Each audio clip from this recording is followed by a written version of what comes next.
सेरियस नामक राजा के दिनों में यह बात हुई। यह वही सेरियस है जो 127 प्रांतों पर अर्थात हिंदुस्तान से लेकर कूश देश तक राज करता था।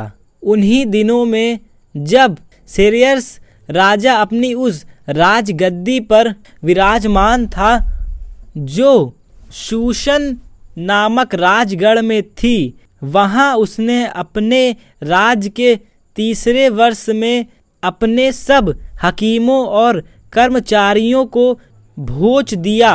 फारस और मादय के सेनापति और प्रांत प्रांत के प्रधान और हकीम उसके सम्मुख आ गए।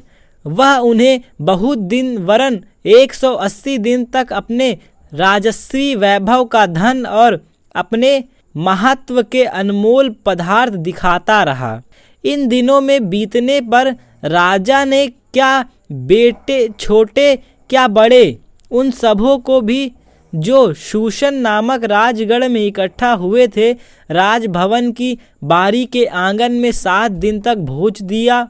वहाँ के पर्दे श्वेत और नीले सूत के थे और सन और बैगनी रंग की डोरियां से चांदी के छल्लों में संगमरमर के खंभों में लगे हुए थे और वहाँ की चौकियाँ सोने चांदी की थीं और लाल और श्वेत और पीले और काले संगमरमर के बने हुए फर्श पर धरी हुई थी। उस भोज में राजा के योग्य दाख मधु भिन्न भिन्न रूप के सोने के पात्रों में डालकर राजा की उदारता से बहुतायत के साथ पिलाया जाता था।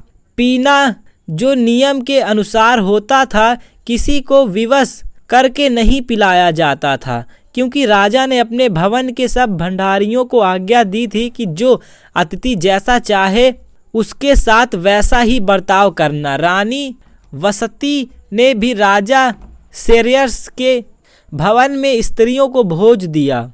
7वें दिन राजा का मन दाख मधु में मग्न था।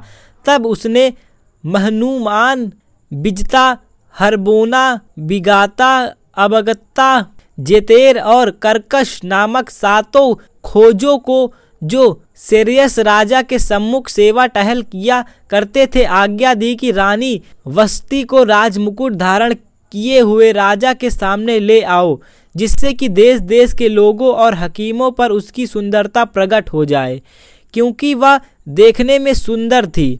खोजों के द्वारा राजा की यह आज्ञा पाकर वसती ने आने से इनकार किया। इस पर राजा बड़े क्रोध से जलने लगा। तब राजा ने समय समय का भेद जानने वाले पंडित से पूछा। राजा तो नीति और न्याय के सब ज्ञानियों से ऐसा ही किया करता था।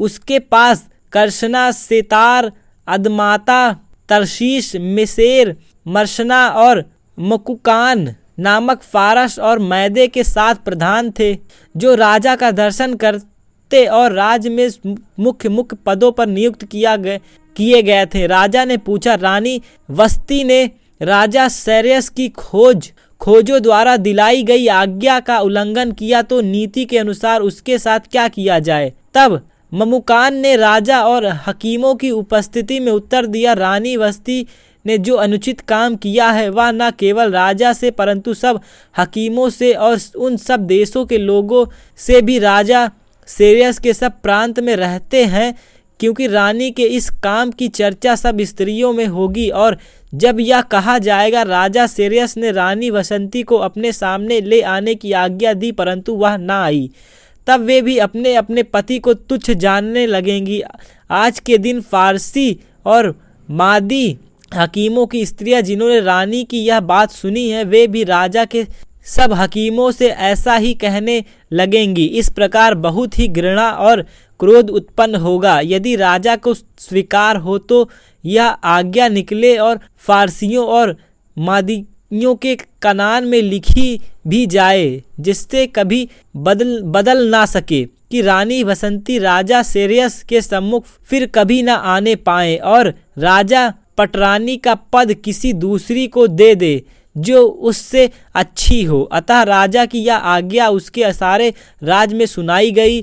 तब सब पत्नियां अपने व्यक्ति का चाहे बड़ा हो या छोटा आदर मान करती रहेंगी। यह बात राजा और हकीमों को पसंद आई और राजा ने ममुकान की सम्मति मान ली और अपने राज्य में अर्थात प्रत्येक प्रांत के अक्षरों में और प्रत्येक जाति की भाषा में चिट्ठियाँ भेजी कि सब मनुष्य अपने अपने घर में अधिकार चलाएं और अपनी जाति की भाषा बोला करें। इन बातों के बाद राजा सेरियस का गुस्सा ठंडा पड़ गया। तब उसने रानी बसंती को और जो काम उसने किया था और जो उसके विषय में आज्ञा निकली थी उसकी भी सुधि ली। तब राजा के सेवक जो उसके टहलुए थे कहने लगे, राजा के लिए सुंदर तथा युवा कुंवारियाँ ढूंढी जाए और राजा अपने राज्य के सब प्रांतों में लोगों को इसलिए नियुक्त करे कि वे सब सुंदर युवा कुंवारियाँ को शूशनगढ़ के रनवान से इकट्ठा करें और स्त्रियां के प्रबंध हेगे को जो राजा का खोजा था सौंपा दे और शुद्ध करने के लिए योग्य वस्तु उन्हें दी जाए। तब उसमें से कुंवारी राजा की दृष्टि में उत्तम ठहरे, वह रानी वस्ती के स्थान पर पटरानी बनाई जाए। यह बात राजा को पसंद आई और उसने ऐसा ही किया। शूशनगढ़ में मोदक्कै नामक एक यहूदी रहता था जो कीस नामक के एक बिन्यामीन का परपोता, शिम्मी का पोता और याईर का पुत्र था। वह उन बंदियों के साथ यरूशलेम में बंधुआई में गया था जिन्हें बेबीलोन का राजा नबूकदनेस्सर यहूदा के राजा युकन्याह के संग बंदी बना करके ले गया था। उसने हदश्शा नामक अपनी चचेरी बहन को जो एस्तेर भी कहलाती थी पाला पोसा था, क्योंकि उसने माता पिता कोई न थे और वह लड़की सुंदर और रूपवती थी। और जब उसके माता पिता मर गए तब मोदक्कै ने उसको अपनी बेटी करके पाला। जब राजा की आज्ञा और नियम सुनाई गई और जब बहुत सी युक्तियां शूशनगढ़ में हेगे के अधिकार में इकट्ठी की गई तब एस्तेर की राजभवन में स्त्रियां के प्रबंधक हेगे के अधिकार में सौंपी गई। वह युक्ति उसकी दृष्टि में अच्छी लगी और वह उससे प्रसन्न हुआ। तब उसने बिना विलंब उसे राजभवन में से शुद्ध करने की वस्तु और उसका भोजन और उसके लिए चुनी हुई 7 सहेलियां भी दी और उसको और उसकी सहेलियां को रनवास में सबसे अच्छा रहने का स्थान दिया। एस्तेर ने ना अपनी जाति बताई थी ना अपना कुल, क्योंकि मोदक्कै ने उसको आज्ञा दी थी कि उसे ना बताना। मोदक्कै प्रतिदिन रनवास के आंगन के सामने टहलता था ताकि जाने कि एस्तेर कैसी है और उसके साथ क्या होगा। जब एक कन्या की बारी आई कि वह सेरियस राजा के पास जाए और यह उस समय हुआ जब उसके साथ स्त्रियों के लिए ठहराए हुए नियम के अनुसार 12 माह तक व्यवहार किया गया था, अर्थात उनके शुद्ध करने के दिन रीति से बीत गए कि 6 माह तक गंध रस का तेल लगाया जाता था और 6 माह तक सुगंध द्रव्य और स्त्रियां के शुद्ध करने का अन्य सामान लाया जाता था। इस प्रकार से वह कन्या जब राजा के पास जाती थी तब जो कुछ वह चाहती थी रनवास के राजभवन में ले जाएं वह उसको दिया जाता था। सांझ को तो वह जाती थी और सवेरे को वह लौट रनवास के दूसरे घर में जाकर रखेलियों के प्रबंध राजा के खोजे सास गज के अधिकार में हो जाती थी और राजा के पास फिर नहीं जाती थी। यदि राजा उससे प्रसन्न हो जाता था तब वह नाम लेकर बुलाई जाती थी। जब मोदक्कै के चाचा अबीहैल की बेटी एस्तेर, जिसको मोर्दकै ने बेटी मानकर रखा था, उसकी बारी आई कि राजा के पास जाए, तब जो कुछ स्त्रियां के प्रबंध राजा के खोजे होगे ने उसके लिए ठहराया था उससे अधिक उसने और कुछ ना मांगा। जितनों ने एस्तेर को देखा वे सब उससे प्रसन्न हुए। यूं एस्तेर राजभवन में राजा सेरियस के पास उसके राज के 7वें वर्ष के तेबेत नामक 10वें महीने में पहुंचाई गई। राजा ने एस्तेर को और सब स्त्रियां से अधिक प्यार किया और अन्य सब कुंवारियों से अधिक उसके अनुग्रह और कृपा दृष्टि उसी पर हुई। इस कारण उसने उसके सिर पर राज मुकुट रखा और उसको बस्ती के स्थान पर पटरानी बनाया। तब राजा ने अपने सब हकीमों और कर्मचारियों को एक बड़ा भोज दिया और उसे एस्तेर का भोज कहा, और प्रांतों में छुट्टी दिलाई और अपनी उदारता के योग्य इनाम भी बांटे। जब कुमारियां दूसरी बार इकट्ठा की गईं तब मुर्दकै राजभवन के फाटक में बैठा था। एस्तेर ने अपनी जाति और कुल का पता नहीं दिया था, क्योंकि मुर्दकै ने उसको ऐसी आज्ञा दी कि ना बताए, और एस्तेर मुर्दकै की बात ऐसी मानती थी जैसे कि उसके यहाँ अपने पालन पोषण के समय मानती थी। उन्हीं दिनों में जब मुर्दकै राजा के भवन के फाटक पे बैठा करता था, तब राजा के खोज 2 द्वारपाल भी थे। उनमें से बिक्तान और तेरेश नामक जो जनों ने राजा सेरेस से रूठ कर उस पर हाथ चलाने की युक्ति की, यह बात मुर्दकै को मालूम हुई और उसने एस्तेर रानी को यह बात बताई, और एस्तेर ने मुर्दकै का नाम लेकर राजा को चेतावनी दी। तब जांच पड़ताल होने पर यह बात सच निकली और वे दोनों वृक्ष पर लटका दिए गए, और यह वृत्तांत राजा के सामने इतिहास की पुस्तक में लिखा गया। इन बातों के बाद राजा सेरेस ने अगागी अम्मदाता के पुत्र हामान को उच्च पद दिया और उसको महत्व देकर उसके लिए उसके साथी हकीमों के सिंहासन से ऊंचा सिंहासन ठहराया। राजा के सब कर्मचारियों जो राजभवन के फाटक में रहते थे, वे हामान के सामने झुककर दंडवत किया करते थे, क्योंकि राजा ने उसके विषय ऐसी ही आज्ञा दी थी। परंतु मुर्दकै ने तो झुकता न था और न उसको दंडवत करता था। तब राजा के कर्मचारी जो राजभवन के फाटक में रहा करते थे, उन्होंने मुर्दकै से पूछा, तू राजा की आज्ञा का क्यों उल्लंघन करता है? जब वे उसे प्रतिदिन ऐसा ही करते रहें और उसने उनकी एक न मानी, तब उन्होंने यह देखने की इच्छा से कि मुर्दकै की यह बात चलेगी कि नहीं, हामान को बता दिया। उसने उसको बता दिया था कि मैं यहूदी हूँ। जब हामान ने देखा कि मुर्दकै नहीं झुकता और न मुझको दंडवत करता है, तब हामान बहुत ही क्रोधित हुआ। उसने केवल मुर्दकै पर हाथ उठाना और मर्यादा से कम जाना, क्योंकि उन्होंने हामान को यह बता दिया था कि मुर्दकै किस जाति का है। इसलिए हामान ने सेरेस के साम्राज्य में रहने वाले सारे यहूदियों को भी मुर्दकै की जाति जानकर नष्ट कर डालने की युक्ति निकाली। राजा सेरेस के 12वें वर्ष के निशान नामक पहले महीने में हामान ने आदर नामक 12वें महीने तक के एक दिन और एक महीने के लिए पूर्व अर्थात चिट्ठी अपने सामने डलवाई। तब हामान ने राजा सेरेस से कहा, तेरे राज के सब प्रांतों में रहने वाले देश देश के लोग के मध्य में तितिर बितिर और चिटकी हुई जातियां हैं, जिसके नियम और सब लोग के नियंत्रण में भिन्न है, और वे राजा के कानून पर नहीं चलते। इसलिए उन्हें रहने देना राजा को लाभदायक नहीं।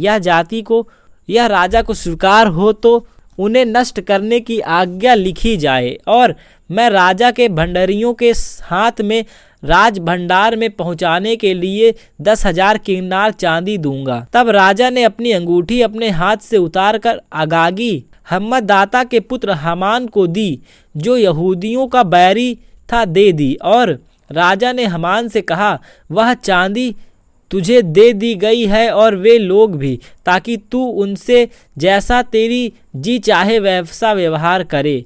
यूं उसी पहले महीने के 13वें दिन को राजा के लेखक बुलाए गए और हामान की आज्ञा के अनुसार राजा के सब अधिपतियों और सब प्रांतों के प्रधानों और देश देश के लोगों के हकीमों के लिए चिट्ठियां एक एक प्रांत के अक्षरों में और एक एक देश के लोगों की भाषा में राजा सेरेस के नाम से लिखी गई, और उनमें राजा की अंगूठी की छाप लगाई गई। राजा के सब प्रांतों में से इस आशय की चिट्ठियां हरकारों के द्वारा भेजी गई। एक दिन ही में अर्थात आदर नामक 12वें महीने के 13वें दिन को क्या जवान, क्या बूढ़ा, क्या स्त्री, क्या बालक, सब यहूदी मार डाले जाएं, नष्ट किए जाएं और उनका सत्यानाश किया जाए और उनकी धन संपत्ति लूट ली जाए। उस आज्ञा के लेख की नकलें सब प्रांतों में खुली हुई भेजी गईं कि सब देशों के लोग उस दिन के लिए तैयार हो जाएं। यह आज्ञा शूशनगढ़ में दी गई और हरकारे राजा की आज्ञा से तुरंत निकल गया। राजा और हामान तो दाख मधु पीने बैठ गए, परंतु शूशन नगर में घबराहट फैल गई। जब मुर्दक्कै ने जान लिया कि क्या क्या किया गया है, तब मुर्दक्कै वस्त्र फाड़ा, टाट पहने, राख डालकर नगर के मध्य जाकर ऊंचे और दुख भरे शब्द से चिल्लाने लगा और वह राजभवन के फाटक के सामने पहुंचा।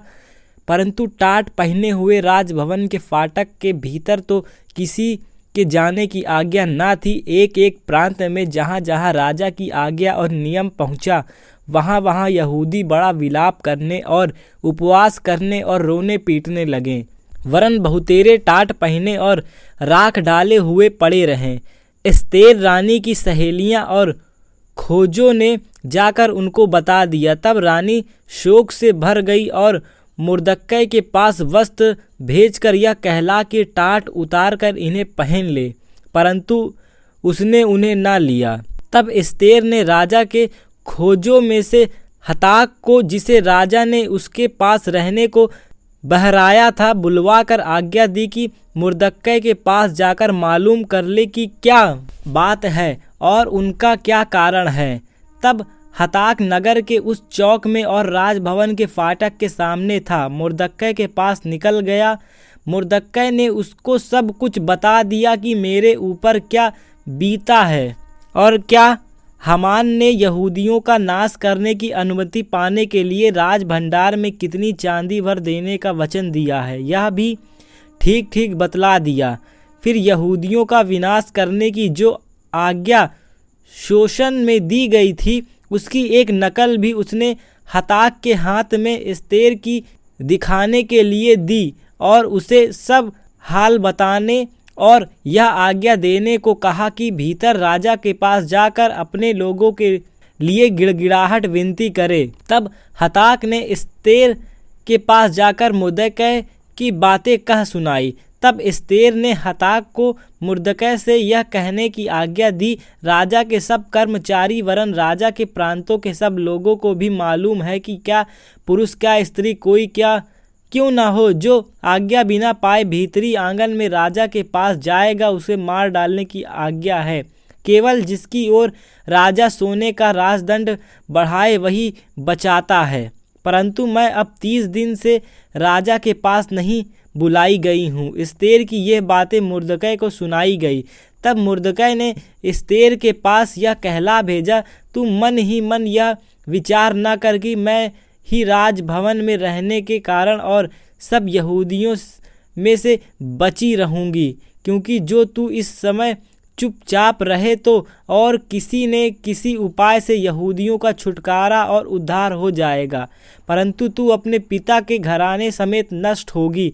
क्या जाने तुझे ऐसी ही कठिन समय के लिए राज पद मिल गया हो। तब एस्तेर ने मुर्दक्कै के पास यह कहला भेजा, तू जाकर शूशन के सब यहूदियों को इकट्ठा कर और तुम सब मिलकर मेरे निर्मित उपवास करो। 3 दिन रात ना तो कुछ खाओ और ना कुछ पियो। मैं भी अपनी सहेलियां सहित इसी रीति उपवास करूंगी और ऐसी ही दशा में मैं नियम के विरुद्ध राजा के पास भीतर जाऊंगी और यदि नष्ट हो गई तो हो गई। तब मुर्दक्कै चला गया और एस्तेर की आज्ञा के अनुसार ही उसने किया। तीसरे दिन एस्तेर अपने राजकीय वस्त्र पहनकर राजभवन के भीतरी आंगन में जाकर राजभवन के सामने खड़ी हो गई। राजा राजभवन में राजगद्दी पर भवन के द्वार के सामने विराजमान था और जब राजा ने एस्तेर रानी को आंगन में खड़ी हुई देखा, तब उसने प्रसन्न होकर सोने का राजदंड दो उसके हाथ में था उसकी ओर बढ़ाया। तब एस्तेर ने निकट जाकर राजदंड की नोक छुई। तब राजा ने उससे पूछा, हे एस्तेर रानी, तुझे क्या चाहिए? क्या तू मांगती है? मांग, और तुझे आधा राज तक दिया जाएगा। एस्तेर ने कहा, यदि राजा को स्वीकार हो तो आज हामान को साथ लेकर उस भोज में आए जो मैंने राजा के लिए तैयार किया है। तब राजा ने आज्ञा दी, हामान को तुरंत ले आओ कि एस्तेर का निमंत्रण ग्रहण किया जाए। अतः राजा और हामान एस्तेर के तैयार किए हुए भोजन में आए। भोजन के समय जब दाख मधु पिया जाता था, तब राजा ने एस्तेर से कहा, तेरा क्या निवेदन है, वह पूरा किया जाएगा। तू क्या मांगती है, मांग, और आधा राज तक तुझे दिया जाएगा। एस्तेर ने उत्तर दिया, मेरा निवेदन और जो मैं मांगती हूँ वह यह है कि यदि राजा मुझ पर प्रसन्न है और मेरा निवेदन सुनना और वे वरदान मैं मांगू वही देना राजा को स्वीकार हो, तो राजा और हामान कल उस भोज में आए जिसे मैं उसके लिए करूँगी, और कल मैं राजा के इस वचन के अनुसार करूँगी। उस दिन हामान आनंदित और मन में प्रसन्न होकर बाहर गया, परंतु जब उसने मुर्दक्कै के राजभवन के फाटक में देखा कि वह उसके सामने ना तो खड़ा हुआ और ना हटा, तब वह मुर्दक्कै के विरुद्ध क्रोध से भर गया। तो भी वह अपने को रोककर अपने घर गया और अपने मित्रों और अपनी स्त्री जेरेश को बुलवा भेजा। तब हामान ने उससे अपने धन का वैभव और अपने बाल बच्चों की बढ़ती हुई राजा ने उसको कैसे कैसे बढ़ाया और अन्य सब हकीम और अपने और सब कर्मचारियों से ऊंचा पद दिया था, इन सब का वर्णन किया। हामान ने यह भी कहा, एस्तेर रानी ने मुझे छोड़ और किसी को राजा के संग अपने किए हुए भोज में आने ना दिया, और कल के लिए भी राजा के संग उसने मुझको ही न्योता दिया है। तो भी जब मुझे वह यहूदी मुर्दक्कै राजभवन के फाटक में बैठा हुआ दिखाई पड़ता है, तब यह सब मेरी दृष्टि में व्यर्थ लगता है। उसकी पत्नी जेरेश और उसके सब मित्र ने उससे कहा, 50 हाथ ऊंचा फांसी का एक खंभा बनाया जाए और सवेरे राजा से कहना कि उस पर मुर्दक्कै लटका दिया जाए, तब राजा के संग आनंद से भोज में जाना। इस बात से प्रसन्न होकर हामान ने वैसा ही फांसी का एक खंभा बनाया।